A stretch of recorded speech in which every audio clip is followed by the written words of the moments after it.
Greetings Internet, and welcome to Bookworm Reviews. I'm your host, the Bookworm. Today, we are talking about a legend among writers. A man whose work has stood the test of time. A man whose name represents American literature. I'm of course talking about, pause for effect, Mark Twain. Hey! No. You are not pulling that on me, Bill. Listen, I know Mark Twain is a school book author. Someone you're taught over and over again in English class, and maybe even had to read one of his stories, even if you didn't want to. But this isn't English class. I'm here just to talk about the book, what my thoughts are about it, add an interesting fact or two, and then leave it up to you whether to give it a shot. Okay? You want to know what book of his I'm reviewing. The Prince and the Pauper. Do I have to bring out the duct tape? Will you be good? Okay. Sit back and relax as we dive into The Prince and the Pauper by Mark Twain.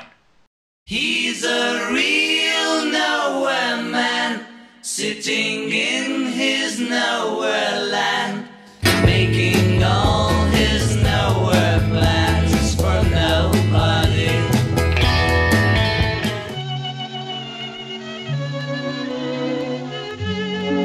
In the ancient city of London, on a certain autumn day in the second quarter of the 16th century, a boy was born to a poor family of the name of Canty, who did not want him.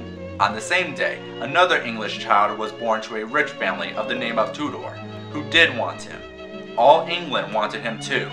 England had so longed for him, and hoped for him, and prayed God for him, that now that he was really come, the people went nearly mad for joy. Mere acquaintances hugged and kissed each other and cried. Everybody took a holiday, and high and low, rich and poor, feasted and danced and sang and got very mellow. And they kept this up for days and nights together. By day, London was a sight to see, with gay banners waving from every balcony and housetop, and splendid pageants marching along. By night, it was again a sight to see, with its great bonfires at every corner and its troops of revelers making merry around them. There was no talk in all England but of the new baby, Edward Tudor, Prince of Wales, who lay lapped in silk and satins, unconscious of all this fuss, and not knowing that great lords and ladies were attending him and watching over him, and not caring either.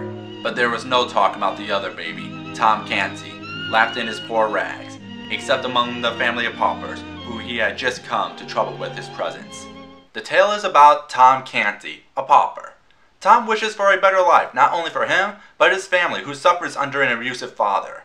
One day, he walks around the palace gates and sees the prince, Edward VI. The royal guard begins to beat Tom up because of his looks, but Edward stops the guards and brings Tom inside.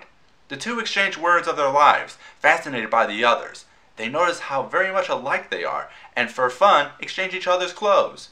When Edward goes to talk to the guard, he is mistaken as the pauper and is thrown out of the palace, leaving the two to truly see the life of a prince and a pauper. The story is as old as since 1881. We have all seen this story in some way, shape, or form. It's the classic walk a mile in my shoes. We've seen this story a million times. Yet, this book wasn't popular upon release. Yeah, this book was poorly received because this came out shortly after Twain's bigger hit, The Adventures of Tom Sawyer. Kind of amazing what just becomes popular over time, huh? Anyway, The Prince and the Pauper was at first a boring read. I'll admit right up front that this is the first thing I have ever read from Twain. I knew the writing style wasn't going to be what I'm used to. We are talking about a 132-year-old book set in 1547 England. But when I learned that all the characters were speaking ye olde English, I knew I was in for a slog. But then I continued to read, and as I got used to ye olde English, I couldn't put the book down. My first day was, oh God. But by the second, go on. And by the third, more, I need more, In some ways, it kind of made me think of Game of Thrones, but for kids. It's set during a time of kings, there are several bits of politics, and we have some interesting characters to follow. Just add some sex and you couldn't tell the difference. One thing I did find interesting is that the prince didn't actively want to switch places with the pauper.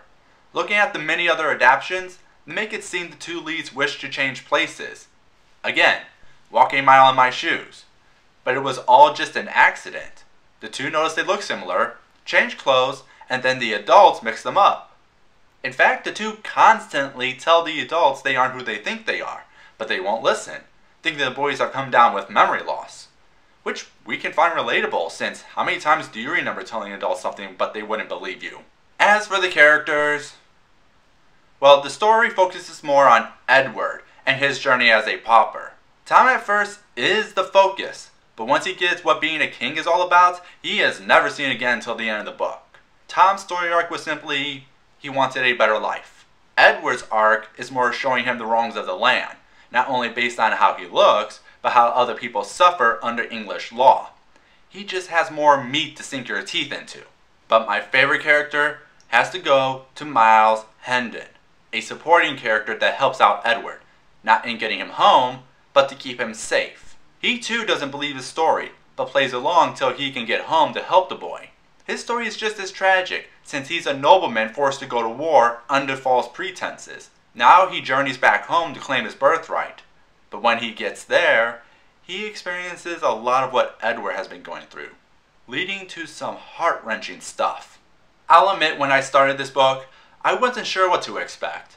This was always one of those stories you know about, but you never really know about. But once I finished, I was really happy I got to experience it. I started this show not only to express my love of books, but also to experience books outside of my comfort zone. And I wouldn't have really given this book a try, but surprise, surprise, I enjoyed it a lot. Now, not everyone will like this book. The ye old English can drag the story down if you're not used to it.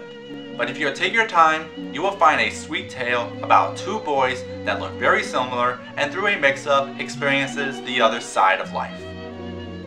Though one has to admit, the chances of two boys from completely different backgrounds not only looking similar, but fooling everyone is a bit of a stretch of the imagination.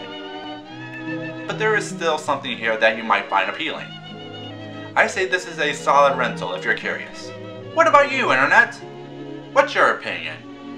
Now for next week, I was thinking we would look at Ayn Rand's... I'm kidding. I'm not doing Ayn Rand. I'm doing Neverwhere by Neil Gaiman. Someone likes the Gaiman. Till next time, have a nice day.